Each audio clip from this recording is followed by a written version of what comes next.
싸울 때 싸우고 일할 때 일해요.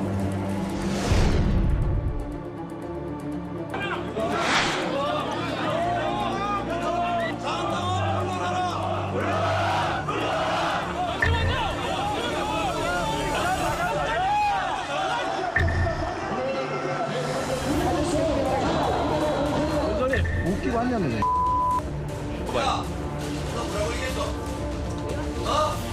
우리 연말에 일일 삼성이라고 하루에 3번씩은 되돌아보라는 얘기 있지 않습니까? 지난 2일 국정감사가 시작되고 오늘까지 저는 단 하루도 부끄럽지 않은 날이 없었습니다. 부끄러워서 법사위원 못하겠고요. 창피해서 국회의원 못하겠습니다.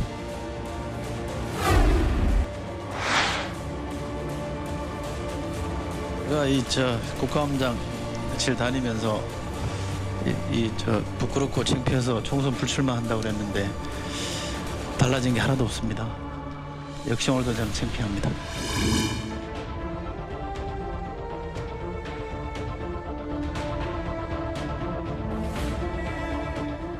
예, 정말로 불출마한다면 영원한 초선 의원으로 남겠군요. 이철희 의원 나와 있습니다. 어서 오십시오.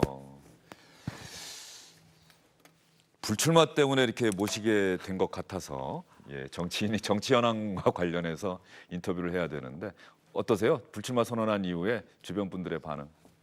저는 개인적으로 홀가분하고요. 주변에는 밖에 이렇게 다니면 뭐 이렇게 호프집도 가고 뭐 커피숍도 가고 그러는데 화이팅 외치는 사람들 많고요.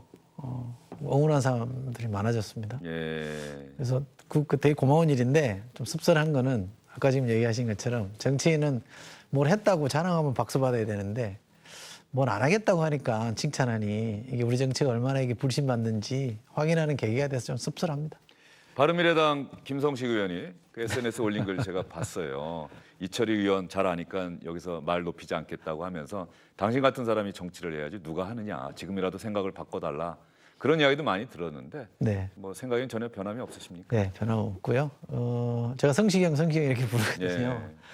좋아하는 형이고 또 모범이 될 만큼 따르고 싶은 사람인데 같이 하면 좋겠죠. 근데 그 형은 뭐 이런 표현 써도 될지 모르겠습니다만 김성식 의원은 의지를 갖고 이렇게 개척하는 정치인으로서는 더 힘을 내주셨으면 좋겠고 저는 좀 열정이나 이런 게 좀 소진돼서 다른 정치, 국회의원이 아니더라도 우리 정치를 바꾸는 데 역할을 할 수 있기 때문에 조금 다르게 좀 봐주십사 하는 말씀 드리고 싶습니다. 예.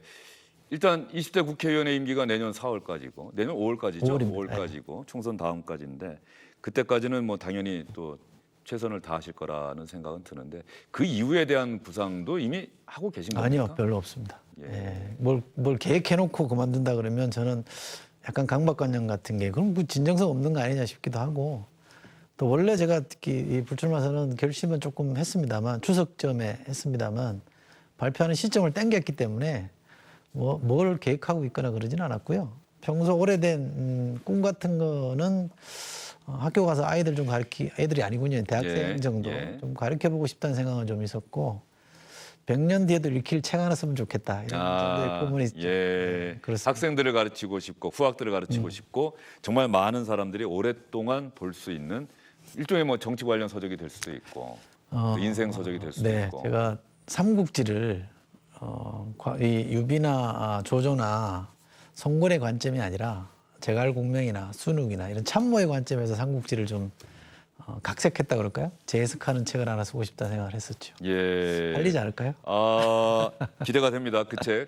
이문열 씨가 또 나름대로 본 삼국지를 내놓아서 예전에 많이 읽었던 기억도 나는데 우리 이철희 의원께서 쓰시는 삼국지 한번 또 재밌게 볼 수 있는 날이 오지 않을까 싶은 생각도 듭니다. 어제 시정연설 끝나고 말이죠. 문재인 대통령하고 잠깐 인사 나누셨습니까? 네. 그런데 그 화면에 그게 좀 화제가 되고 있는데 한번 볼까요? 이철희 의원이 저렇게 서 있고 뒤에 있고 문 대통령이 뒤에 가고 있는데 뭐라고 한마디 하고 한마디 합니다. 환하게 웃으면서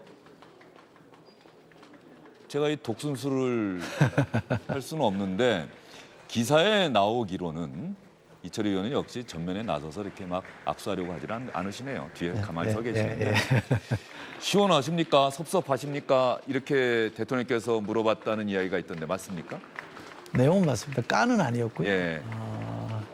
섭섭해요, 시원해요 예. 이러시더라고요. 그래서 제가 당황했습니다. 생전 저런 여러 명이 있을 때는 특별한 제스처나 관심 표명을 안 하시거든요. 똑같이 하시는 분이기 때문에 제가 약간 뒤에 있었기 때문에 그냥 모르고 지나칠 수도 있겠다 싶어서 그러니까요. 약간 멋쩍게 이러고 있었는데 굳이 보시고 이제 손을 내미시면서 하시는 말씀이라 제가 깜짝 놀라서 그냥 웃고 말았습니다. 대통령의 질문에 어제는 답변을 못 하셨는데 시원해요, 섭섭해요? 시원합니다. 섭섭한 건 없습니까? 네. 예. 저 말씀한 기사가 조금 나가고 나니까 대통령을 잘 아시는 분 한 분이 문자를 보냈더라고요. 예. 대통령이 애정 표시를 한 겁니다. 예. 그래서 고맙죠. 저는 그런 생각도 드는데요. 문재인 대통령이 우리 이철희 의원이 내년 총선에 출마를 안 하신다고요? 그러면 잘 됐네요. 청와대에서 저 좀 도와주세요. 이렇게 생각을 할 수도 있을 것 같아요. 글쎄요. 뭐 설마 그러겠습니까? 예.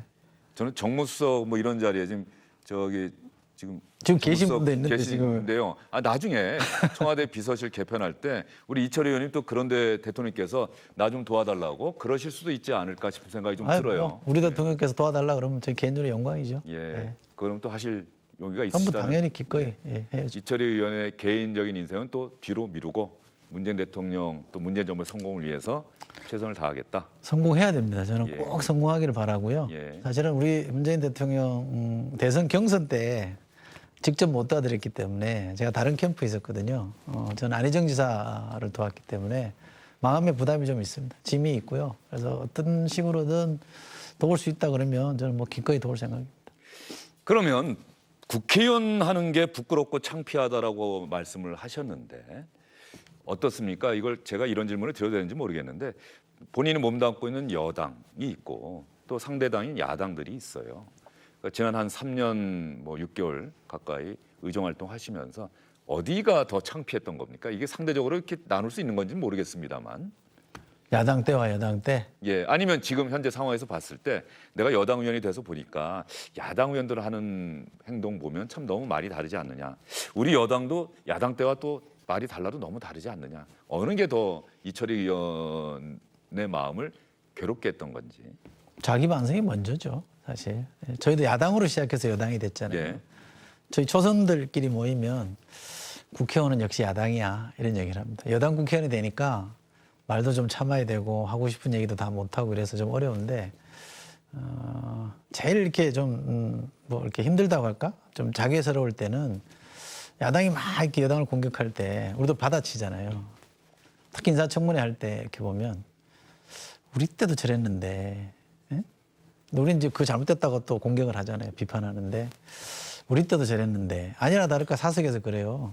당신들이 야당일 때 더 했습니다. 이런 예. 뭐 더 했다라고 저는 꼭 생각하지는 않습니다만 어쨌든 우리가 야당 때 거칠게 했기 때문에 여당 됐을 때는 야당이 그 거친 거를 상당 부분 인정하고 들어가야 되는데 그거조차 다 틀렸다고 하니까 그게 전형적인 내로남불 아닙니까? 뭐 그때는 맞고 지금은 틀렸다 이런 논리가 될 수도 있는데 그거는 좀 아닌 것 같습니다. 어느 정당이 되든 여당이 뭐 똑같이 여당처럼 행동하고 야당이 뭐 또 야당처럼 행동하는 거 이거 좀 웃기잖아요. 우리가 여당이 됐으면 과거의 여당과 다른 여당의 모습을 저는 보여준다 생각하는데 그걸 잘 못 보여줬다고 저는 생각합니다. 그래서 좀 부끄럽죠.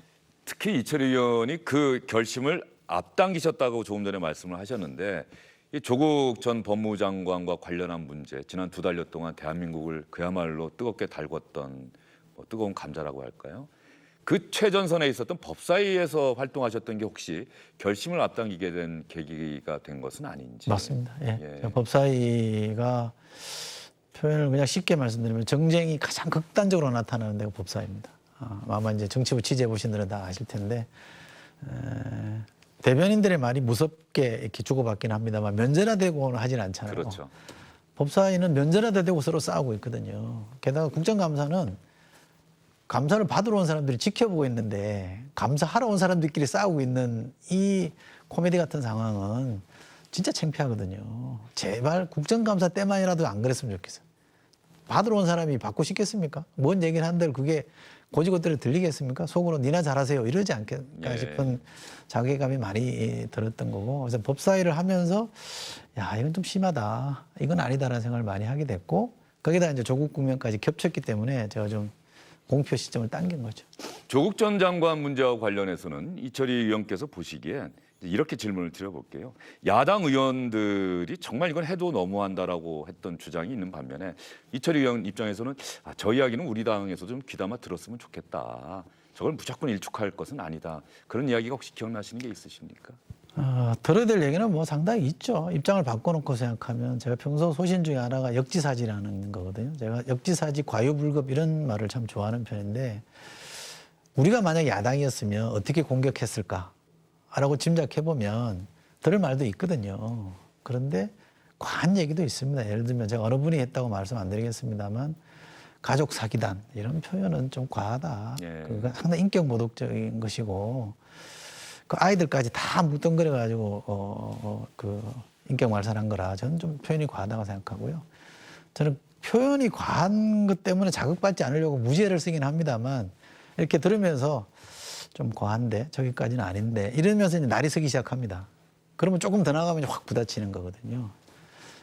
저는 그래서 말로 자극 안 하려고 많이 애를 씁니다만 저도 하다 보면 또 그렇게 되고 또 말 실수하고 나서 위원장한테 제가 뭐라고 하고 나서 조국 장관 청문회 때입니다.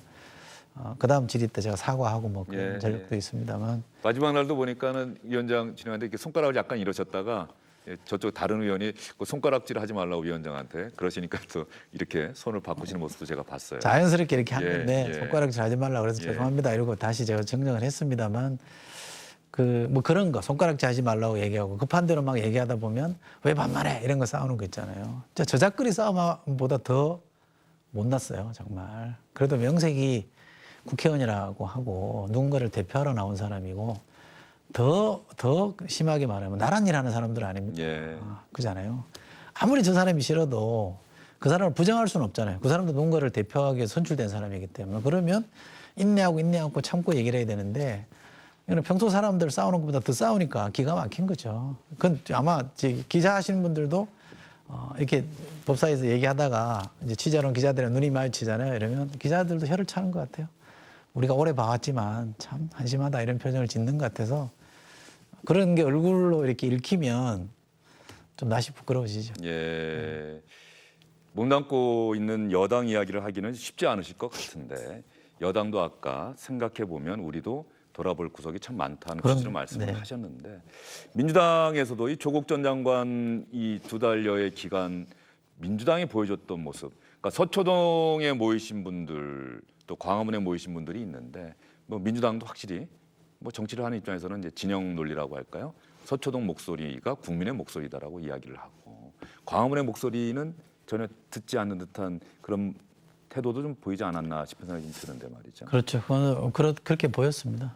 저도 사실 약간 그렇게 자연스럽게 되더라고요. 근데 신문에 난 칼럼을 읽는데 그 칼럼에 서초동에 나오신 분도 우리 국민이고 광화문에 나오신 분도 우리 국민이다. 설사 정당이 동원한 사람이라고 해도 우리 국민이다. 이 말을 듣고 제가 크게 반성했어요. 예. 맞아, 이게 맞는 말이다. 국민이 아닌 사람이 있고 국민인 사람이 따로 있는 건 아니거든요. 1등 국민이 있고 2등 국민이 있는 건 아니니까 다 똑같은 국민이죠. 그러면 두 개를 같이 저는 들었어야 된다고 생각하고 그러나 인지상정으로 서초동 목소리에 더 귀를 기울 수는 있겠죠. 그 주장에 대해서 더 비중을 실을 수는 있겠지만 여기는 옳고 여기는 틀렸다 이렇게 접근하는 거는 정치가 그렇게 하면 저는 안 된다고 생각하는데 우리가 일상적으로 습관적으로 그런 이분법에 빠져 있는 거는 좀 굉장히 좀 문제인 것 같고요. 어렵지만 특히 여당이라면 조금 손해가 나더라도 광화문의 목소리도 듣겠습니다. 이렇게 나갔어야 되는데 그런 모습 못 보여준 건 좀 아쉽고요. 특히 당이 내부적으로 굉장히 많이 토론을 많이 했어요. 저희들끼리. 그런데 아마 우리 이제 앵커도 그때 취재하셨을 텐데 열린우리당 때 트라우마가 워낙 강합니다. 예. 그 이른바 108분내라는 것 때문에 당이 거의 뭐 우왕좌왕하는 그런 당으로 나중에 위기에 빠져버렸거든요. 초선 의원이 108명이었다 이거죠. 108분내 예. 아니었습니까? 그래서 지금은 내부가 그렇게 분열하는 것에 대한 극도의 경계감이 있습니다. 그래서 많이 자제를 하는데 그러다 보니까 다른 한편으로 이 당이 정말 활력이 있느냐, 내부에 건강한 토론이 살아있느냐 이 점을 국민들이 못 보는 것 같고 저희가 못 보여드린 것 같아서 그거는 지금 초선 의원들을 중심으로 다선 의원들 포함해서 반성하고 있습니다. 조금 이런 노이즈가 생기더라도 조금 이제 활력 있는 당, 건강한 당으로 한번 가보자. 우리가 과거에 경험이 있으니 극도의 분열 아니고도 질서 있게 토론하고 이견을 표출할 수 있는 거 아니냐 이런 자성도 좀 나오고 있습니다. 예전 대선 후보 경선 때도 그 문재인 대통령을 지지하시는 분들이 상대 후보에 대해서 또 상대 후보를 돕는 분들에 대해서 이른바 뭐 문자 폭탄을 보냈다. 또 문재인 대통령이 한마디 했다가 그것이 또 논란이 돼서 조금 뒤에 다시 또 발언에 대해서 유감의 뜻을 나타내는 일도 있었는데 혹시 지금 여당 의원들, 여당 정치인들은 그 지지자들 거리로 나서고 조국 전 장관 수호하자라고 목소리를 높이고 또 민주당 의원들 우리가 어떻게 하는지 잘 지켜보겠다라고 하는 이 여당 지지자들의 그 열렬한 지지와 성원이 혹시 여당 의원들의 행보를 제한하고 있는 것은 아닌가? 혹시 부담, 압박 뭐 이런 것들 느끼지는 않습니까? 어떻습니까? 부담이 되죠. 의식을 해야죠. 저는 그러니까 표현이나 이런 게 이제 과하게 나타날 때가 있습니다. 마음에 안 들 때 특히. 근데 그거는 좀 성숙한 시민의식으로 좀 자제를 해야 된다고 봅니다만 과거에도 우리가 보면 핸드폰 없을 때도 항의 전화 같은 걸 했거든요. 그렇죠. 의원 회관으로 많이 그렇죠. 전화가 오고. 유권자가 의사표시를 이러저러한 통로를 통해서 하는 것 자체를 저는 나무라면 안 된다고 생각합니다. 저도 문자 폭탄을 과거에 많이 받아봤던 사람이기 때문에 처음 받았을 때는 며칠 동안 거의 공황 멘붕이라 그러죠. 멘붕 상태에 빠지긴 했습니다만 그거 자체가 잘못됐다고 말할 수는 없는 것 같고 다만 그분들도 이제 서서히 본인의 의사를 전달해야 하는 방식에 있어서 좀 선을 지키려고 하거나 인격 모독적 표현을 안 쓰는 거는 조금 나아지고 있는 것 같은데 특별한 지지층, 특히 열성적인 지지층에서 그런 의사표시하는 걸 의식 안 한다 그러면 그 사람도 문제인 거죠. 그러나 그 의사만 졸졸졸 쫓아다닌다 그러면 그것도 정치인이 아닌 거죠. 정치인이라는 게 자기 양심에 따라서 조금 더 국가적 차원에서 고민해서 의사표현을 해야 되는 건데 그분들이 하라는 대로만 하면 그것도 저는 아닌 것 같고 그렇다고 무조건 배척하면 그것도 아닌 것 같고 적절한 선에서 뭐 균형점이 어디 있는지는 모르겠습니다만 적절한 선에서 해야죠. 쉽지 않더라고요. 예, 이제 예산안 통과가 남아 있고요. 법사위는 특히 이제 법률안 심사 정말 많은 민생개혁 입법이 산적해 있다. 민주당 입장에서 뭐 답답한 상황이 지금 계속되고 있죠. 공수처법안 같은 경우는 저는 도대체 어떻게 되는 것인지, 검경 수사권 조정법은 어떻게 되는 것인지, 남은 임기 동안 이철희 의원이 꼭 통과시키고 싶은 법안이 있다면. 개인적으로는 선거법 개정을 좀 해보고 싶고요. 제가 원내 수석부 대표 할 때 패스트트랙 올린 법안들이라 다 그 애정들이 좀 있습니다만 선거법은 한국 정치를 바꿔놓기 위해서 이 제도를 좀 도입했으면 좋겠다는 간절한 생각이 좀 있고요.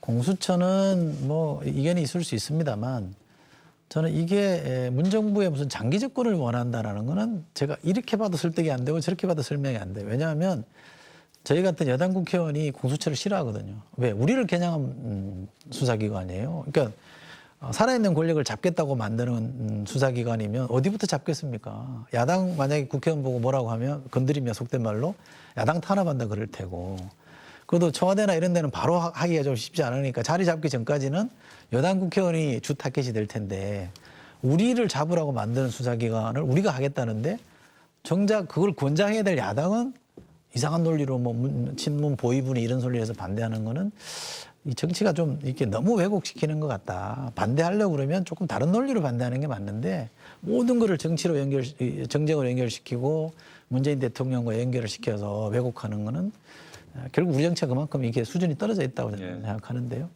공수처도 충분한 논의를 통해서 저는 하면 좋겠고요. 찬반이 있긴 합니다만 저는 현재 많은 국민들 70% 80% 국민들이 그걸 해야 된다고 하면 저는 하는 게 맞다고 봅니다. 거기도 공수처도 좀 해줬으면 좋겠고 말씀드린 특별히 저는 선거법이 선거제도 조금 더 한국 정치가 업그레이드 될 수 있게끔 좀 바꿔봤으면 좋겠습니다. 예, 다 자유한국당이 어떻게 나오느냐 모두 다 아주 극렬하게 반대를 하고 있기 때문에 결과적으로 본회의에서 여당과 다른 야당들이 투표에 붙이는 표결하는 상황까지 갈 거라고 보십니까? 그 양자 선택의 기로에 쓰겠죠. 제가 정개특위 하면서 한국당 분들한테 이런 얘기를 했습니다.